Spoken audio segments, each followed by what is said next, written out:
வணக்கம் நண்பர்களே. இன்னைக்கு நம்ம பார்க்க போறது வராகி அம்மனை பத்தி. இந்த மதத்துல ரொம்ப சக்தி வாய்ந்த தெய்வங்கள் ஒருத்தர் வராகி அம்மன். சப்த மாதர்கள்னு சொல்லப்படுற 7 தெய்வீக தாய்மார்கள் இவங்களும் ஒருத்தர். விஷ்ணு பகவான் எடுத்த வராக அவதாரத்தோடு பெண் வடிவந்தான் இந்த வராகி.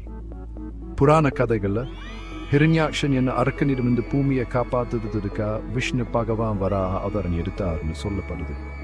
அந்த போரில வராகருக்கு உதவியா வராகி அவருடைய சக்தியில இருந்து வெளிப்பட்டாங்க. வராகி அம்மன் வழக்கமா பன்றி முகமும் பெண் உடலும் கொண்டவங்களா சித்தரிக்கப்படுவாங்க. வலிமையும் உறுதியையும் குறிக்கிற எருமை மேலே இவங்க அமர்ந்திருப்பாங்க. கத்தி, கேடியம், பாஸ்கீர்னு நிறைய ஆயுதங்களை கையில வச்சிருப்பாங்க. தன்னோட பக்தருக்கு காவல் தெய்வமா இருக்கிற வராகி அம்மன் செல்வம், வளம், வெற்றி எல்லாத்துக்கும் அதிபதியா இருக்காங்க. எந்த தடங்களையும் தாண்டி இலக்கை அடையதுக்கு இவங்க நமக்கு உதவி பண்ணுவாங்க. தேவர்களுக்கும் அரக்கர்களுக்கும் நடந்த போர்களை வராகி அம்மனோட பங்கு ரொம்ப முக்கியமானது. போர்க்களத்துல துணிச்சலா எதிர்த்து நிற்பாங்க. தேவர்களோட சேர்ந்து நிறைய அரக்கர்களை அழிச்சிருக்காங்க. ரத்த பீஜா என்ற அரக்கனோட போர் ரொம்ப பிரபலம். இந்த ரத்த பீஜனுக்கு ஒரு விசேஷ சக்தி இருந்துச்சு.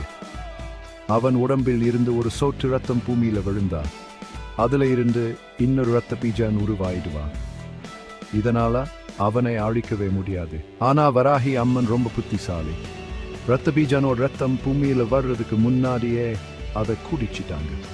இப்படி அவனை ஒரே அடியா அழிச்சு உலகத்தை காப்பாத்தினாங்க. இந்த கதை வராகி அம்மனோட புத்திசாலித்தனத்தையும் யோசிச்சு செயல்பட திறமையும் காட்டுது. வலிமையான போர்வீர் மட்டுமில்லாம் எந்த பிரச்சனையும் சமாளிக்க சிறந்த ஸ்ட்ராட்டஜிஸ்ட் கூட். சப்த மாதர்கள் வராகி அம்மனுக்கு ஒரு தனி இடம் உண்டு. இந்த 7 தாய்மார்களும் இந்த மதத்தில் இருக்கிற முக்கியமான கடவுள்களோட சக்தியை குறிக்கிறாங்க. பாதுகாப்புக்கும் உருவாக்கத்துக்கும் அழிவுக்கும் இவங்க தான் காரணம். மாதர்கள் ஒருத்தரா இருக்க வராகி அம்மன் ஒரு தாயோட பாசத்தையும் காக்கும் குணத்தையும் நமக்கு காட்டுறாங்க. எல்லா விதமான ஆபத்துல இருந்தும் நம்மளை காப்பாற்றுவாங்க. இவங்களோட துணிச்சலும் உறுதியான மனசும் நமக்கு எல்லா பயத்தையும் போக்கி தைரியத்தை கொடுக்கும். மற்ற மாதர்களோடு ஒப்பிடும்போது வராகி அம்மன் பூமி தாயோட தன்மையை கொண்டவங்க. பூமி எப்படி நமக்கு உணவையும் ஆதரவையும் கொடுக்குதோ அதே மாதிரி வராகி அம்மனும் நம்மளை காப்பாத்தி வளர்த்துவாங்க. வராகி அம்மனையும் மற்ற மாதர்களையும் விளங்கினா நமக்கு சாந்தியும் செல்வமும் எல்லா தீய சக்திகளும் இருந்தும் பாதுகாப்பும் கிடைக்கும் நம்பிக்கை. வராகி அம்மனை இந்தியா முழுக்க வணங்குறாங்க. குறிப்பா தமிழ்நாட்டுல நிறைய கோயில் இருக்கு. தைரியம், பாதுகாப்பு, வாழ்க்கையில வெற்றி இதெல்லாம் கேட்டு பக்தர்கள் கோயிலுக்கு போய் வழிபடுவாங்க. சிதம்பரம் நடராஜர் கோயில இருக்க ஸ்ரீ முக்தீஸ்வரர் கோயில வராகி அம்மனை பெரிய நாயகி அம்மன்னு சொல்லி வணங்குறாங்க.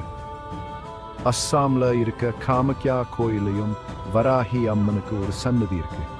இந்த கோயில தாந்திரிய முறைப்படி வழிபாடு நடக்கிற இடம். வராகி அம்மனுக்கு சிவப்பு நிற பூக்கள், சிவப்பு புடவை, இனிப்பு பொருட்கள் எல்லாம் படைப்பாங்க. செவ்வாய்க்கிழமையும் வெள்ளிக்கிழமையும் வராகி அம்மனுக்கு ரொம்ப முக்கியமான நாள். அன்னைக்கு ஸ்பெஷல் பூஜைகளும் விசேஷ வழிபாடுகளும் நடக்கும். வராகி மந்திரங்களை சொல்லி வணங்கினா நமக்கு நல்லது நடக்கும்னு நம்பிக்கை.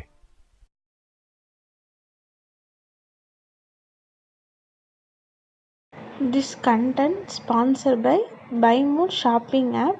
இந்த ஆப்பில் நம்ம டெய்லி யூஸ் பண்ணுற கிளாசரிஸும் மற்ற தேவையான வீட்டுக்கு தேவையான அனைத்து பொருட்களும் மற்ற ஆன்லைன் பிளாட்ஃபார்மோட கம்மியான ப்ரைஸில் கிடைக்கும். லிங்க் டிஸ்கிரிப்ஷனில் தர செக் பண்ணி பாருங்கள். தேங்க்யூ.